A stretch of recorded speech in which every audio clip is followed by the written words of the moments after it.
Clamei a Deus com minha voz. A Deus levantei a minha voz e Ele inclinou para mim os ouvidos. No dia da minha angústia busquei ao Senhor. E a minha mão se estendeu na noite e não cessava.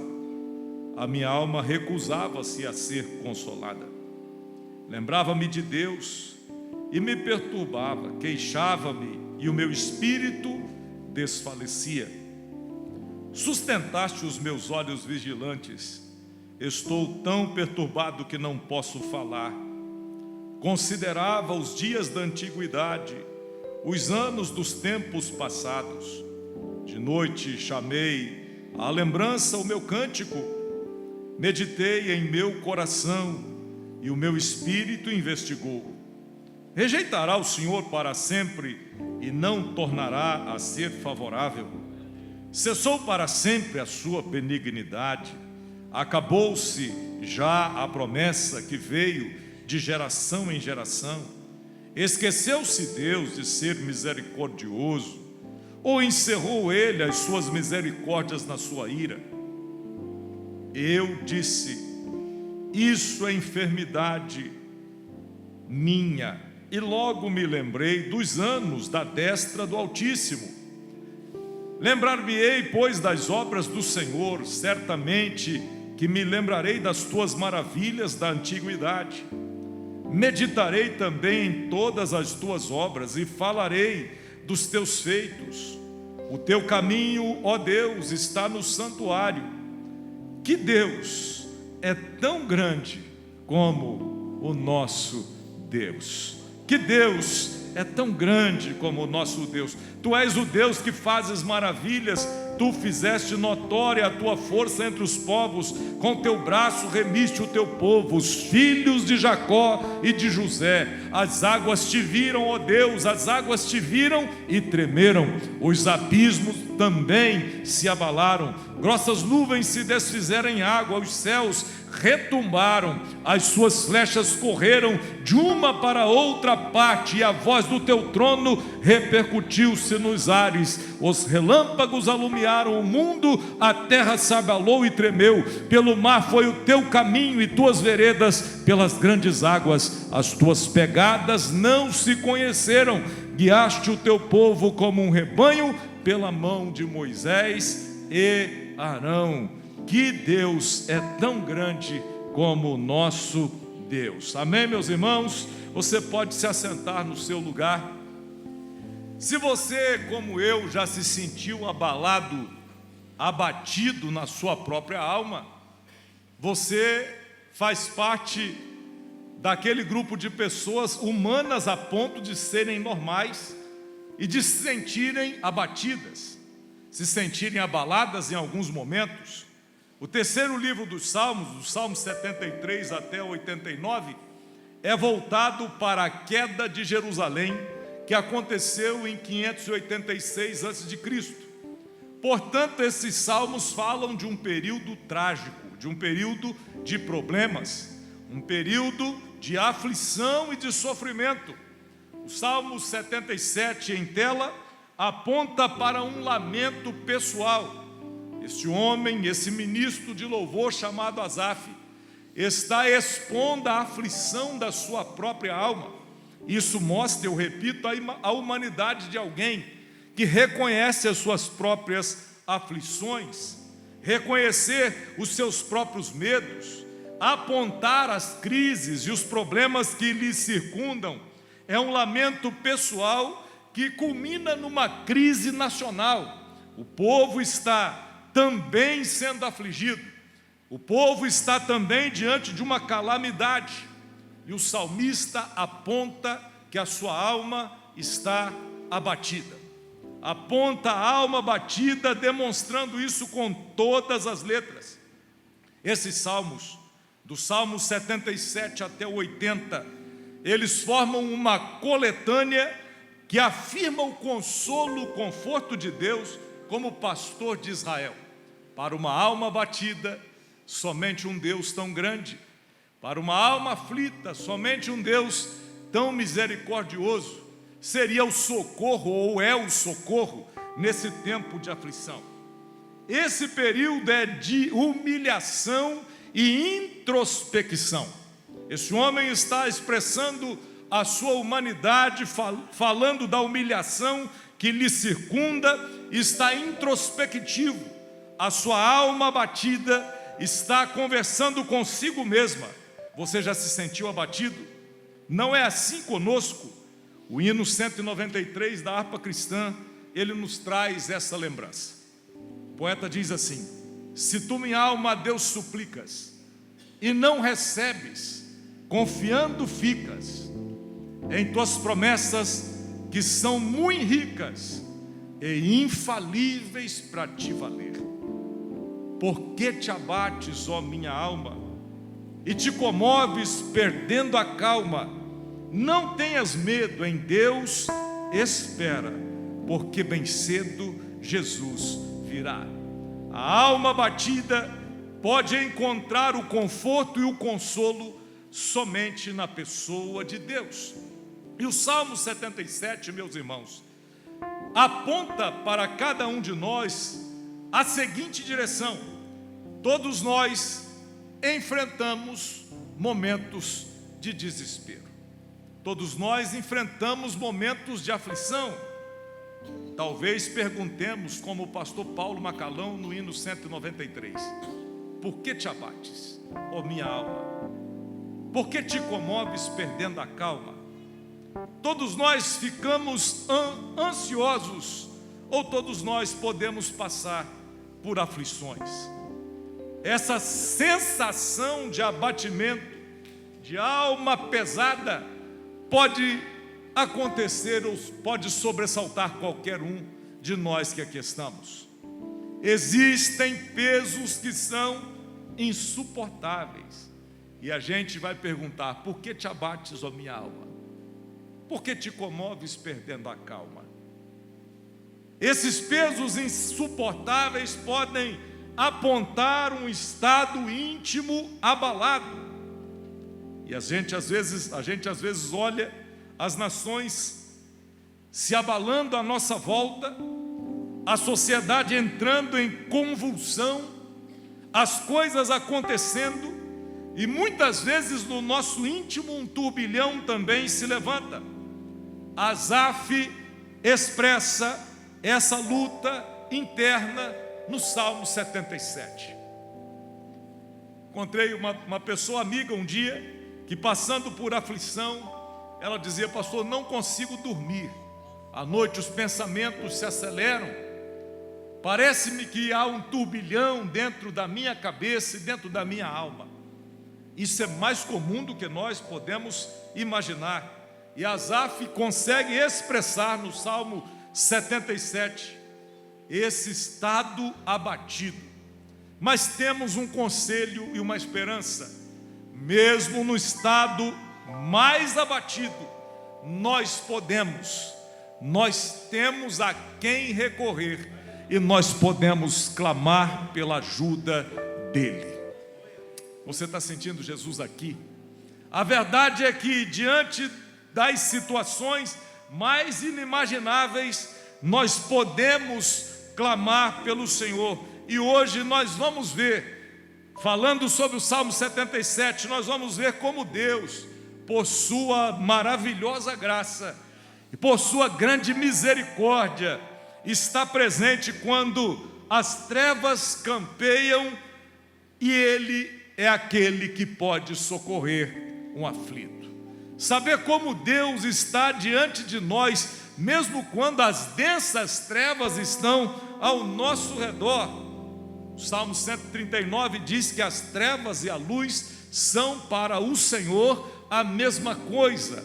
As trevas que te rodeiam não são problema para Deus. Então hoje, ligue o seu pensamento com o Senhor e saiba que Deus, por sua graça e misericórdia, quando as trevas campeiam, Ele é o socorro para aquele que está abatido. Você pode levantar sua mão, dar glória a Jesus por isso.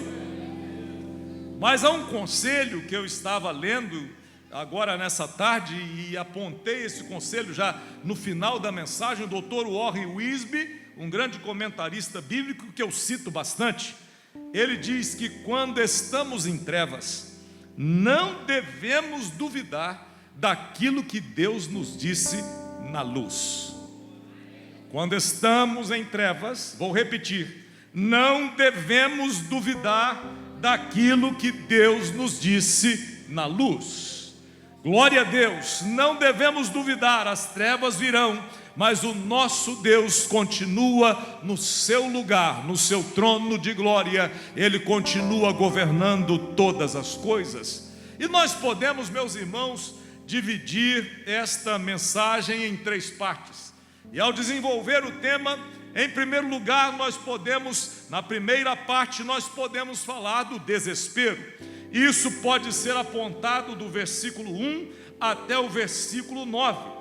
Quando a gente olha para esse texto, eu circulei na minha Bíblia e marquei com marca-texto alguns dos textos. O salmista dizendo: clamei a Deus, levantei a minha voz, no dia da minha angústia, eu busquei ao Senhor, a minha mão se estendeu na escuridão, lembrava-me de Deus e me perturbava. E ele considerava os dias da antiguidade, ele fala de coisas que estão acelerando o seu pensamento. E a experiência de Asaf, a sua experiência pessoal, é a experiência de desespero. É uma experiência que ele está passando e ele deixa registrado. E isso me faz lembrar que muitas vezes nós escondemos aquilo por que estamos passando. Às vezes dissimulamos o nosso comportamento, não queremos mostrar fraqueza diante das pessoas. Quem disse para você que você tem que ser uma fortaleza todo dia? Quem disse para você que você tem que acordar cantando todo dia? Que tem que chegar no serviço pulando, dando glória a Deus, girando no manto? Quem disse que você tem que fazer isso tudo? Outro dia eu estava lá no início do expediente, no trabalho, e uma das nossas colaboradoras, os irmãos conhecem, e ela muito expansiva, chegou cantando. O pai com o celular na mão. Eu falei: meu Deus, a gente precisava começar o dia cantando assim todo dia. Mas não serão todos os dias que você vai levantar cantando glória a Deus, pois vencerei, marchando triunfante com Jesus. Tem dia que você vai acordar clamando, ou vai se levantar sem ter dormido à noite, sem ter conciliado no sono, vai se levantar com os olhos inchados, com olheiras enormes, porque o desespero lhe bateu a porta sem conseguir dormir. O salmista me dá uma lição. Ele começa a orar. Se o sono foi embora, se a aflição bateu a porta, se a sua alma está ansiosa, você pode levantar a sua voz a Deus, e clamar. Clame ao Senhor, clame na hora da tribulação, porque Ele te ouvirá. Tem 2 ou 3 que entenderam, já estão dando glória a Deus, mas é necessário aprender que na hora da tribulação nós podemos clamar. Ele começa a orar, versículo 1 e versículo 2. Quando ele começa a orar, ele dá o passo seguinte. Qual é o passo seguinte? Ele passa a se lembrar. Ele passa a se lembrar daquilo que Deus é, daquilo que Deus já fez, das situações que estão à sua volta. Depois ele começa a questionar, do versículo 7 até o 9. E este trecho de 1 a 9 mostram desespero que passa por oração, lembrança e questionamento. Asaf nos dá uma lição na sua aflição de alma. No meio da aflição é necessário orar. Aprenda isso. Isso é mais natural do que você imagina. É normal muitas vezes que deixemos de orar quando as coisas vão bem. Muitas vezes nos esquecemos. Não quero dizer que é normal não orar, mas nós normalizamos a situação de não orar quando tudo está bem. Acabamos nos esquecendo, mas quando as coisas apertam, nós nos lembramos. Nós nos lembramos de que temos um Deus que é o nosso socorro, e na hora da aflição a sua mão está estendida e você pode chamar por Ele. Então nessa hora é hora de normalizar o fato de manter-se em constante oração. Às vezes sentimos que a nossa oração não está chegando no céu. Eu não sei se esse é um pensamento só meu, ou se isso também passa pela sua cabeça. A gente às vezes começa a questionar como o salmista: será que Deus esqueceu o seu povo? Como se Deus pudesse se esquecer de alguma coisa, como se Deus pudesse se esquecer de algo. E aí brotam aqui no texto 6 perguntas que o salmista faz. No versículo 7, ele pergunta: Deus rejeitou o seu povo? Também no versículo 7 ele faz outra pergunta: não temos mais o favor de Deus? No versículo 8, ele pergunta: será que a sua benignidade já cessou? Também faz a pergunta: será que as suas promessas se acabaram? No versículo 9 ele diz: esqueceu-se o Senhor de ter misericórdia? Também no versículo 9 ele pergunta se a ira do Senhor reteve a sua compaixão. Aí eu te faço a pergunta também: você já questionou Deus em alguma coisa? Tem gente que vai dizer: Deus me livre, pastor. Não faço isso, tem misericórdia, o sangue de Jesus tem poder. Não é pecado questionar Deus, e Deus não se ofende quando você questiona alguma coisa. Sabe o que é pecado? É exigir resposta imediata. Pecado é querer que Deus faça o que você quer. Pecado é querer encurralar Deus, emparedar o Senhor e dizer: seja feita a minha vontade e não a sua. Você questionar não é problema, e Deus não se ofende, até porque nós somos muito pequenos para ofender a Deus com qualquer coisa. Você não tem tamanho suficiente, nem eu, para ofender Deus com alguma coisa. Não conseguiremos. Quando Deus olha para nós, Ele olha com olhar de misericórdia. Eu não conseguirei ofendê-lo em nada. Eu posso até questionar, mas tem uma coisa: será uma luta em glória, porque Ele é tudo em todos. É Ele a resposta, Ele é o início, Ele é o fim, Ele é o Senhor, é Ele que sabe. Nós não sabemos nada. E alguém que concorda, levante a sua mão. Esse Deus que não se ofende com os meus questionamentos é o Deus do céu, que está olhando para nós e dizendo: eu estou aqui, mesmo que você não esteja vendo, eu estou aqui, eu estou aqui. Você já se sentiu abatido alguma vez? Abatimento distorce a nossa visão. Muitas vezes ficamos abatidos ao ponto de não enxergar aquilo que Deus é, aquilo que Deus faz, ou onde Deus está. Nossas lágrimas, nossos olhos embotados às vezes se turvam e nós não conseguimos perceber a presença de Deus. Abatimento distorce a nossa visão. Asaf reconhece, quando ele faz todos esses questionamentos, ele diz: isso não é um problema de Deus. Isso está no versículo 10. Não é o Senhor que rejeitou o seu povo, não é o Senhor que negou a cada um de nós o seu favor, ou que reteve as suas promessas. Isso é doença da minha alma. Ele reconhece que o problema está nele, e no meio do desespero a gente pode fazer uma transição para o ponto seguinte, olhando que para vencer o abatimento nós devemos recordar os feitos de Deus. Foi Lew Wallace que escreveu o romance Ben-Hur, que também virou filme, que disse o seguinte: quando Deus caminha pela terra, seus passos muitas vezes são separados por séculos. E sabe qual é o problema? É que a gente às vezes está situado entre um passo e o outro, que Deus deu ou vai dar. E Lew Wallace foi muito categórico nessa afirmação: quando Deus caminha pela terra, seus passos são separados muitas vezes por séculos, um entre o outro.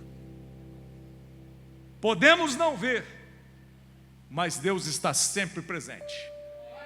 Podemos não estar vendo o nosso Deus andando sobre a terra, mas Deus está sempre presente.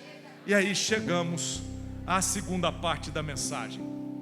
Quando o salmista questiona tudo isso, no meio do seu desespero, quando ele percebe que para vencer o abatimento ele pode recordar os grandes feitos de Deus, ele traz à sua lembrança aquilo que Deus fez lá no passado. O salmista fala de sua determinação ao recordar os feitos de Deus. Ele é muito determinado. Ele se lembra de que Deus tirou Israel com mão forte lá do Egito. Ele se lembra que Deus passou com Israel pelo meio do mar, pisando em terra seca. Aquele povo transpôs o mar para o outro lado. No comentário de Salmos, Sir Russell Bullock, um grande comentarista que li também nessa tarde, ele diz que Deus passou pelo mar, mas ninguém viu as suas pegadas. No meio do nosso abatimento, é importante recordar o que Deus já fez na nossa vida e na vida dos outros. Nós somos eternos esquecidos. Nós não valorizamos às vezes a nossa vida devocional, deixamos de orar, normalizamos não orar e às vezes esquecemos o que Deus fez. Sabe por quê? Porque Deus passou pelo meio do mar e não dá para ver as pegadas dele, elas ficaram no meio das águas. Deus fez tanta coisa no passado, fez na sua vida, fez na minha vida também, e nós somos eternos esquecidos e às vezes não recordamos o que Ele fez, porque não estamos vendo as suas pegadas. Lembrar-me-ei das obras do Senhor, diz o salmista no versículo 11. Quando estamos em desespero, a melhor coisa é recordar o que Deus andou fazendo lá no passado, na sua vida e na vida de alguém. Quem pode levantar as mãos e dar glória a Jesus por isso? Levante as duas, seja agradecido. Esse Deus é Deus que faz, e você pode. Lembre-se agora das obras que Ele já realizou. Lembrar-me-ei das tuas maravilhas na antiguidade, e falarei dos teus feitos. No meio da aflição, muitas vezes nós nos encasmurramos ou nos fechamos e não falamos de nossas dores. É comum que de repente alguém faça algo trágico e de repente alguém diga: mas estava tão bem ontem, parecia que não tinha problema, e algo de repente acontece.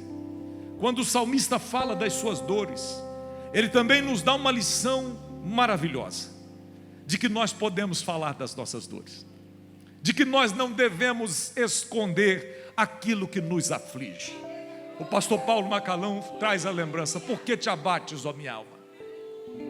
Tem coisas que abatem e nós não devemos escondê-las.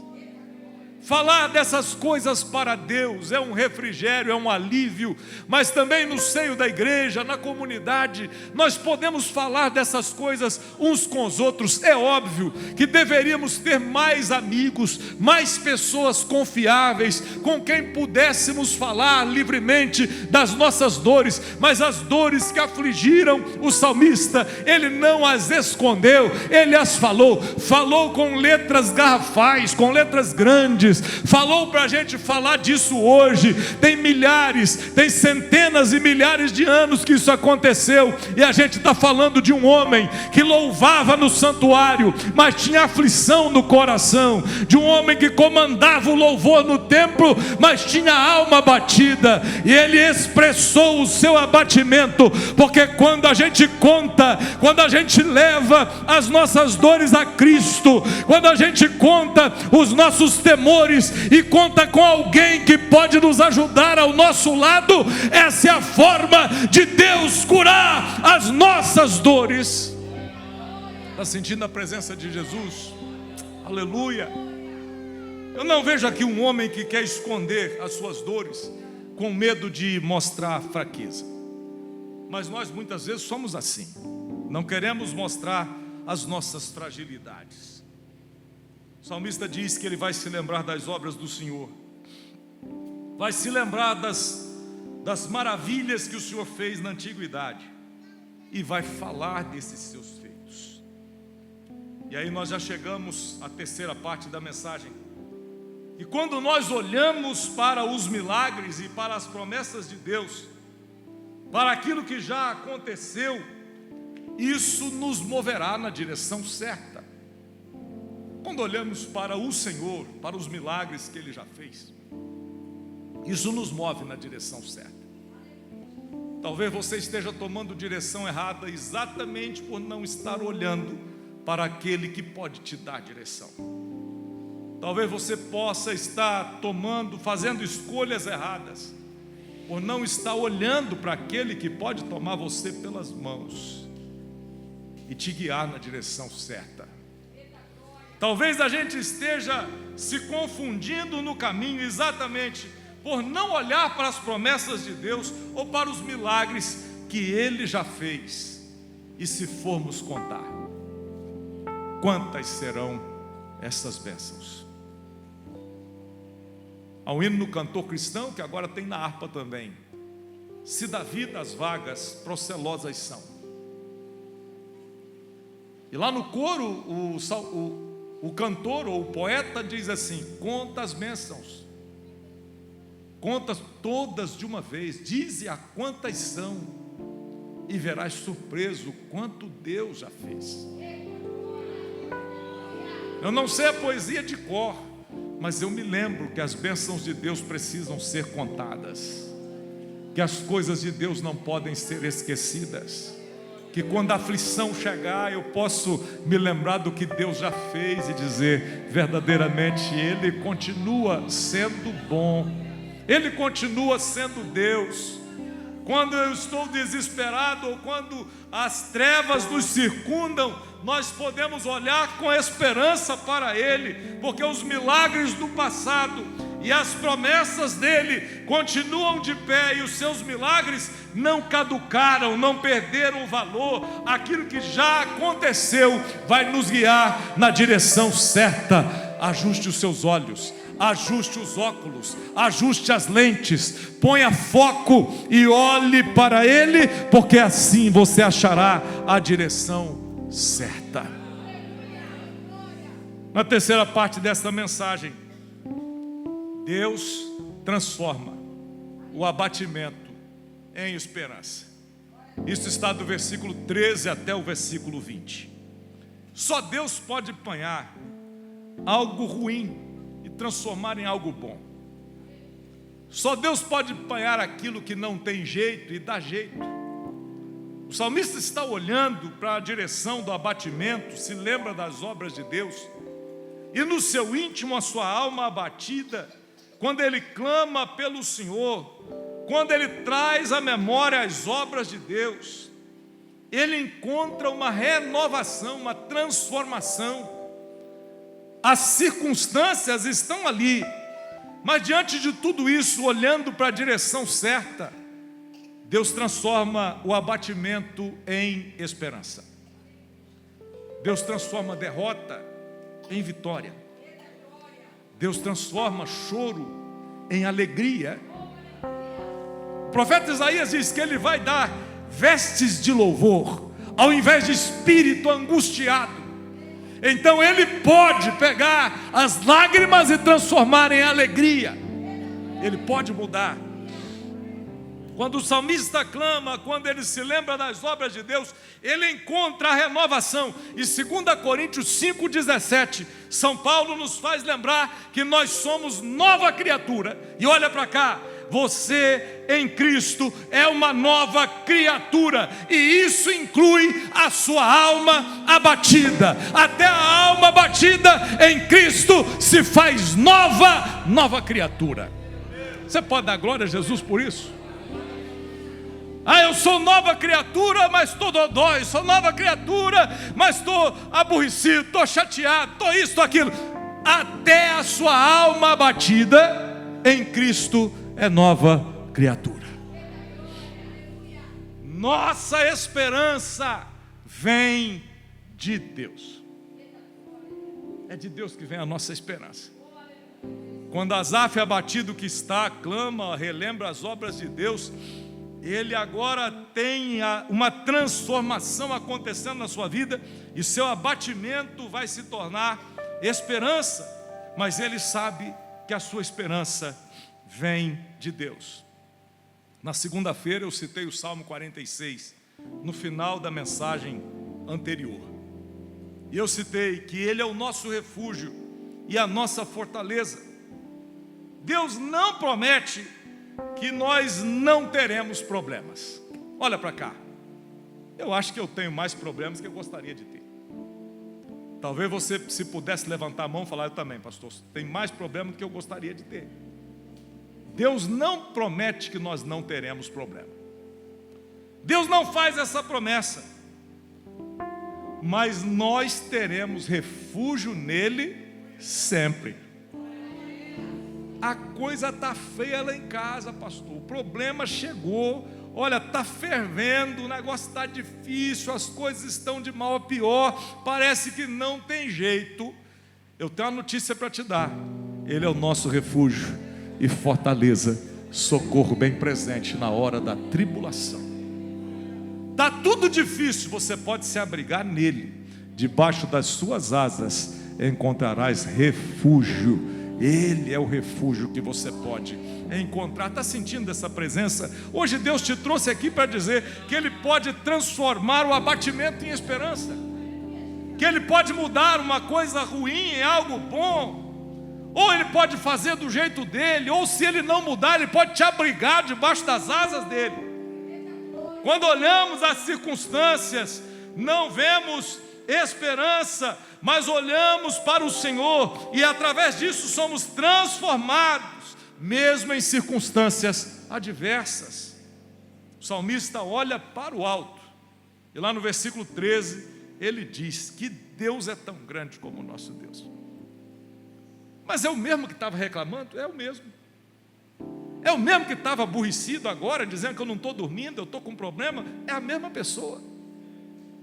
Isso quer dizer que o choro da noite pode ser alegria pela manhã. Isso quer dizer que aquilo que te faz agora ficar triste pode amanhã ser um sinal maravilhoso da graça de Deus, uma experiência da graça de Deus, você vencer algo que vai glorificar o nome do Senhor. Quando a gente olha para as circunstâncias, podemos não ver esperança, mas olhando para o Senhor, nós somos transformados, até mesmo no meio das circunstâncias adversas. O salmista tem uma experiência, ele olha para o alto, e isso traz regozijo na sua alma. Ele olha para o alto e ele diz: que Deus é tão grande como o nosso Deus. Que Deus é como o nosso Deus. E talvez hoje você esteja se perguntando onde está o Senhor, e talvez hoje você esteja pensando na sua vida e nas suas circunstâncias, e Deus te trouxe aqui para te dizer que essa desesperança pode virar esperança, e que esse Deus que é grande, e que é inigualável, e que é poderoso, e que não há ninguém como o nosso Deus, Ele pode se manifestar na sua vida, te trazendo esperança e mudando a sua história. Mas o salmista também olha para trás. Quando ele olha para trás, ele lembra-se do Êxodo, lembra do que Deus fez, lembra do Mar Vermelho, lembra dos livramentos que Deus deu. Ele se lembra das grandes obras de Deus, e há uma pergunta que fica implícita: será que Deus daria aquele livramento todo para agora abandonar o seu povo? Será que Deus te tiraria lá de onde tirou para te abandonar agora? Será que Deus te pegaria pela mão? E tem gente que Deus arrancou de coisa difícil, de problema sério, coisas que assim ninguém acreditava. Um dia eu ouvi uma pessoa dizer: fulano, pastor, fulano não vale R$1, furado. Eu falei: meu Deus do céu, qual é o valor dessa pessoa? Mas aí eu olho para a mesma pessoa que alguém disse que não valia R$1 furado, com a Bíblia na mão, no culto, dando glória a Deus. Aí eu me lembro: valeu o sangue de Jesus, valeu o sacrifício de Cristo. Quando a gente olha para essas coisas, a gente pode não ter esperança. Tem gente que olha e diz: não tem jeito. Mas quando a gente olha para Jesus, a gente vê, Mandinha, que que tem jeito. Há esperança. Jesus pode mudar qualquer situação. Glória a Deus. Glória a Deus. Glória a Deus. Glória a Deus.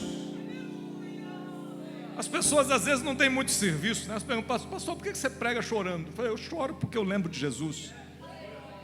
Porque eu lembro do que Jesus fez por mim. Eu lembro do que Jesus fez na minha vida. Eu não estou chorando por causa de você, eu choro porque Ele me amou. E eu não merecia. Eu não podia salvar a mim mesmo. Não tinha esperança para mim. Mas Ele me amou, me salvou, me deu esperança. E se você já se sentiu abatido, você veio ao lugar certo, porque o Deus que transforma abatimento em esperança, Deus que muda a história, está aqui hoje.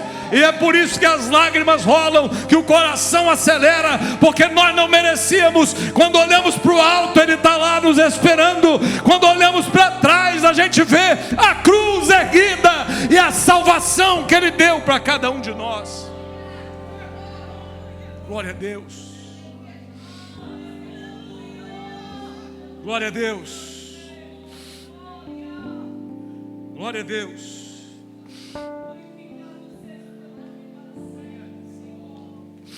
A adversidade pode ser grande, mas Deus continua sendo Deus. Ele não mudou. O salmista, quando olha para o passado e olha para o alto, ele percebe: Deus não mudou. Ele continua sendo o mesmo. E no meio da sua alma batida, ele encontra conforto. Como cristãos, nós olhamos para o alto onde Deus está. Como cristãos, nós olhamos para trás, olhamos para a cruz, onde Jesus deu a sua vida por nós. No meio do abatimento e da alma que está transtornada, a gente pode se lembrar que Deus o Pai não poupou nem o seu próprio Filho, antes o entregou por nós. Glórias sejam dadas ao Senhor. E ao olharmos para o Senhor, nós encontramos não apenas alívio, mas uma nova perspectiva que transforma o abatimento em esperança. Quando olhamos para o Senhor, nossa visão é mudada.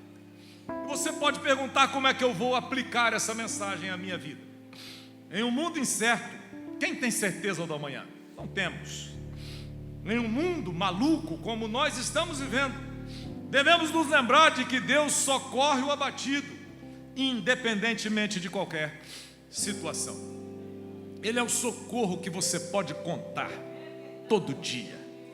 Imagina a aflição de um motorista que, ao passar por uma colisão, um acidente no meio da noite, e está numa estrada que o sinal do celular não pega, e que ele não pode chamar o 0800 para chamar um reboque, para chamar um guincho, para chamar o seguro, e no meio da escuridão não tem a quem clamar. No nosso caso, quando estamos no meio da escuridão, não é sinal de celular, é a linha direta com o Senhor. Não é sinal, não é cobertura, não é o 0800, não é o seguro, não é o reboque, é a linha direta com Deus. Ele é o socorro que você pode chamar no meio da noite, porque Ele te socorrerá. Está sentindo a presença de Jesus aqui? Glória ao nome de Jesus. Glória a Deus. No mundo incerto, Deus socorre o abatido, independentemente de qualquer situação. Então 1 Pedro 5,7, o apóstolo diz, lançando sobre ele toda a vossa ansiedade, porque Ele tem cuidado de vós. Quando preparava essa mensagem, eu me lembrei da história de um irmão que viveu há mais de 150 anos atrás, Horatio Spafford.